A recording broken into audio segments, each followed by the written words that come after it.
बिस्मिल्लाहिर्रहमानिर्रहीम। अस्सलाम वालेकुम स्टूडेंट्स। तो आज की हमारी इस वीडियो का टॉपिक है मेम्ब्रेन पोटेंशियल्स। मेम्ब्रेन पोटेंशियल्स क्या होते हैं और इसकी फिजियोलॉजिकल बेस क्या है, नेस्ट पोटेंशियल और गोल्डमैन्स इक्वेशन को हमने इस लेक्चर में देखना है।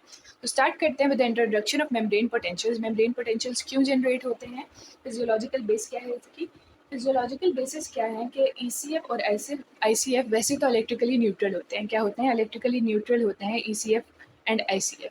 लेकिन ईसीएफ में जो आइंस हैं वो डिफरेंट होते हैं। ईसीएफ में क्वांटिटेटिवली आइंस डिफरेंट होते हैं, यानी ईसीएफ में सोडियम ज़्यादा होगा, आईसीएफ में पोटाशियम ज़्यादा होगा। इसी तरह से डिफरेंट आइंस की अमाउंट वेरी करती है in the ECF to the ICF. ECF में मसलन जो हमारा बेसिक कंसर्न है आज के इस टॉपिक में, सोडियम ज़्यादा होता है और पोटाशियम कम होता है। सोडियम ज़्यादा है और पोटाशियम कहीं कहीं नज़र आ रहे हैं। जबकि जो आईसीएफ है इसमें पोटाशियम ज़्यादा होता है और सोडियम कम होता है। कितना ज़्यादा और कम होता है, क्या इसकी वैल्यूज़ हैं, एग्जैक्ट वैल्यूज़ भी याद रखनी है। वो क्या है कि जो सोडियम है वो 142 मिली इक्विवेलेंट पर लीटर होता है in the ECF, 142 milliequivalent per litre होता है in the ECF, while it is 10 milliequivalent per litre in the ICF. ठीक है, 142 टू 10, 142 टू 10। और ईसीएफ में कितना है, पोटेशियम 4 मिली इक्विवेलेंट पर लीटर और आईसीएफ में कितना है, 140 मिली इक्विवेलेंट पर लीटर। यानी बहुत ज़्यादा डिफरेंस है, ह्यूज डिफरेंस है। क्या होगा कि जब ये वाले मसलन अब अगर हम पहले सोडियम की बात कर लेते हैं।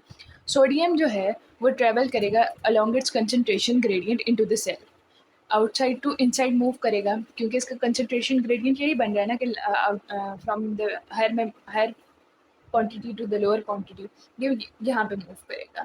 जबकि पोटाशियम को मूव करना चाहिए बाहर। ठीक है, तो पोटाशियम मूव करता है बाहर और सोडियम मूव करता है अंदर। होता क्या है कि जो है ये जो पोटाशियम है ये 100 टाइम्स मोर परमिएबल होता है as compare to sodium. Potassium channels, potassium leaky channels 100 times more permeable होते हैं as compare to sodium leaky channels. तो ये 100 टाइम्स ज़्यादा बाहर चला जाता है जबकि सोडियम कम अंदर आता है। जब सोडियम कम अंदर आएगा, पॉजिटिविटी ज़्यादा बाहर जाएगी और अंदर कम आएगी, तो क्या होगा कि अंदर वाली जो मेम्ब्रेन है, जो आईसीएफ है, वो नेगेटिवली चार्ज हो जाएगा as compare to the ECF. क्या होगा, नेगेटिवली चार्ज हो जाएगा as compare to the ECF. इसको हम रेस्टिंग मेम्ब्रेन पोटेंशियल में डिटेल से देखेंगे। अभी हम इसको नर्स्ट पोटेंशियल के हवाले से देखते हैं। वो क्या है कि जो सोडियम है, नर्स्ट पोटेंशियल में हम एक एक आयन को अलग-अलग देखते हैं। मसलन अगर सोडियम है तो ये अपने इसको क्या है, इसका कंसंट्रेशन ग्रेडियंट है और इसने उसके अलोंग मूव करना है। ये मूव करता रहेगा करता रहेगा करता रहेगा अंटिल एक ऐसा पोटेंशियल आ जाएगा जो इसकी कंसंट्रेशन ग्रेडियंट के बावजूद इसको मज़ीद ट्रैवल नहीं करने देगा अंदर। क्या करेगा कि पहले ये मूव करेगा अलोंग द कंसंट्रेशन ग्रेडियंट। मसलन एक केमिकल फोर्स है, ये क्या है, केमिकल फोर्स है जो इसको बाहर से अंदर ला रही है। क्या है, बाहर से अंदर ला रही है, तो उसके खिलाफ एक पोटेंशियल जनरेट हो जाएगा। जैसे हम फोर्सेस में पढ़ते थे कि उसके खिलाफ एक पोटेंशियल जनरेट हो जाएगा जो कि इसको कैंसिल कर देगा, नेट डिफ्यूजन ज़ीरो हो जाएगी। क्या होगी, नेट डिफ्यूजन ज़ीरो हो जाएगी।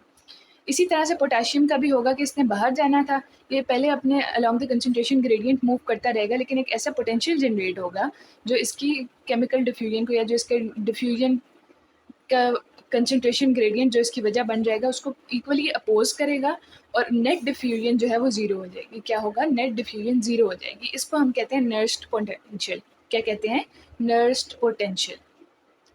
इसकी डेफिनेशन क्या है, the diffusion potential level across a membrane that exactly opposes the net diffusion of a particular ion through the membrane is called Nernst potential. जैसे कि मैंने एक्सप्लेन किया है कि जो है टू इक्वल फोर्सेस आ जाएंगी और वो एक दूसरे को कैंसिल करेंगी तो नेट डिफ्यूजन ज़ीरो हो जाएगी। नर्स्ट पोटेंशियल में एजम्पशंस क्या हैं कि एक तो हम एक टाइम में एक ही आयन को देखेंगे। क्या करेंगे, एक टाइम में एक ही आयन को देखेंगे, यानी ये कंसिडर करेंगे जैसे हमारी मेम्ब्रेन ओनली वन आयन के लिए परमिएबल है। सोडियम का अलग देखते हैं, पोटेशियम का अलग देखते हैं। इसके अलावा हम टेम्परेचर अपना जो हमारी बॉडी का है 37 डिग्री सेंटीग्रेड वो लेते हैं, और दूसरा यूनिवेलेंट आयन्स लेते हैं। क्या लेते हैं, यूनिवेलेंट आयन्स के लिए ये इक्वेशन है या पोटेंशियल है। ठीक है, इसका फॉर्मूला क्या है, EMF in millivolts equals +- 61/Z into log concentration inside over outside. Plus minus 61/z into log concentration inside over outside. इसको समझना कैसे है, ये जो z है ये चार्ज और आयन है। चार्ज और आयन तो वैसे ही हमने कह दिया कि यूनिवेलेंट है, हमने कंडीशन लगा दी कि यूनिवेलेंट आयन्स हमने लेने हैं, तो चार्ज और आयन्स तो वैसे ही 1 हो जाएगा। ठीक है, बेसिकली क्या चीज़ मैटर कर रही है, कंसनट्रेशन इनसाइड ओवर आउटसाइड। क्या मैटर कर रही है, कंसनट्रेशन इनसाइड ओवर आउटसाइड। ठीक है, तो ये नर्स्ट पोटेंशियल का क्या रिलेशन है विद द कंसंट्रेशन ग्रेडियंट, ये है कि कंसंट्रेशन इनसाइड ओवर आउटसाइड या जो इसकी रेशियो है वो ज़्यादा होगी तो नर्स्ट पोटेंशियल भी ज़्यादा होगा, यानी ज़्यादा फोर्स चाहिए होगी to oppose the motion of specific ions along their concentration gradient. Boltzmann equation है, ये क्या है कि ये हमें रिलेशन बताती है कि अगर मोर देन वन आइंस होंगे, क्या होंगे, मोर देन वन आइंस होंगे तो वो किस तरह से ट्रेवल करेंगे, उनका पोटेंशियल क्या, मतलब कौन सा जो आइन है वो कितना कंट्रीब्यूट करेगा इन द मेम्ब्रेन पोटेंशियल। ठीक है, कौन सा आइन कितना कंट्रीब्यूट करेगा इन द मेम्ब्रेन पोटेंशियल, वो किस किस फैक्टर पर डिपेंड करता है कि कौन सा आइन कितना कंट्रीब्यूट कर रहा है इन द मेम्ब्रेन पोटेंशियल। वो डिपेंड करता है पोलैरिटी ऑफ इलेक्ट्रिक चार्ज पे, परमिएबिलिटी पे और कंसंट्रेशन ग्रेडियंट पे।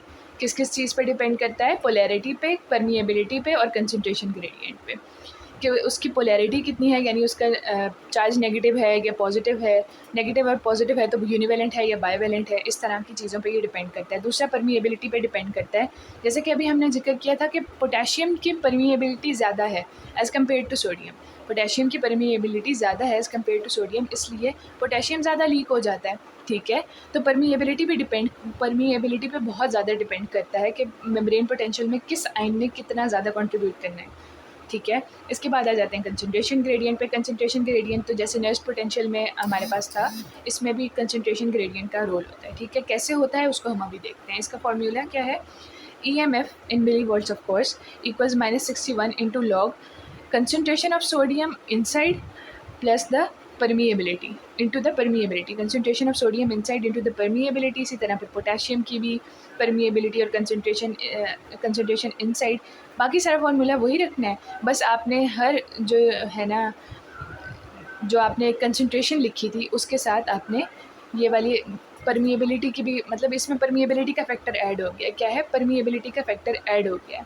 अब आप लोग सोच रहे होंगे कि इसमें हमने पोलैरिटी का फैक्टर ऐड क्यों नहीं किया, जबकि हमने कहा भी है कि पोलैरिटी पे भी डिपेंड करता है। वो इसलिए नहीं किया क्योंकि आप अगर ये गौर करें इस इक्वेशन पे, तो इसमें सब हमने मोनोवैलेंट आयंस लिए हैं। क्या लिए हैं, यूनिवैलेंट आयंस लिए हैं। क्या लिए हैं, यूनिवैलेंट आयंस लिए हैं, इसलिए पोलैरिटी सबकी इक्वल हो गई है। ठीक है, अब इस इक्वेशन से हमें पता क्या क्या चलता है। इस इक्वेशन से सबसे पहले तो हमें ये पता चल रहा है कि जो की इंग्रेडिएंट्स हैं in maintaining the membrane potential वो कौन से हैं, सोडियम, पोटेशियम एंड क्लोराइड। की आइंस कौन से हैं in maintaining the membrane potential, sodium, potassium and chloride ions.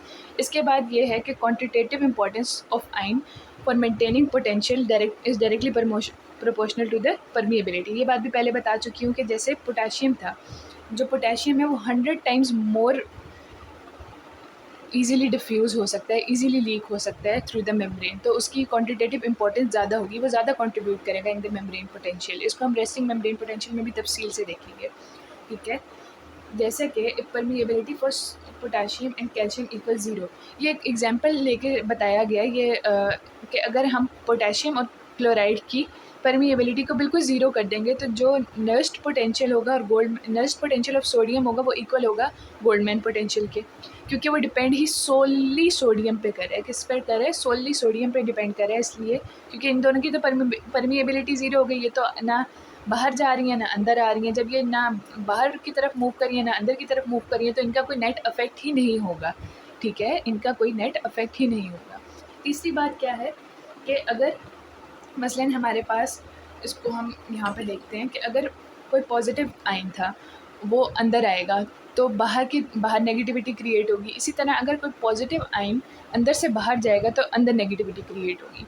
लेकिन अगर कोई क्लोराइड आइन जाता है अंदर से बाहर तो क्या होगा, अंदर पॉजिटिविटी क्रिएट हो जाएगी। क्या क्रिएट हो जाएगी, पॉजिटिविटी क्रिएट हो जाएगी अगर क्लोराइड आइंस बहुत सारे बाहर मूव कर जाएं। ठीक है, तो इस तरह की इसकी पोलैरिटी पे भी डिपेंड करता है। किस पे डिपेंड करता है, पोलैरिटी पे भी डिपेंड करता है।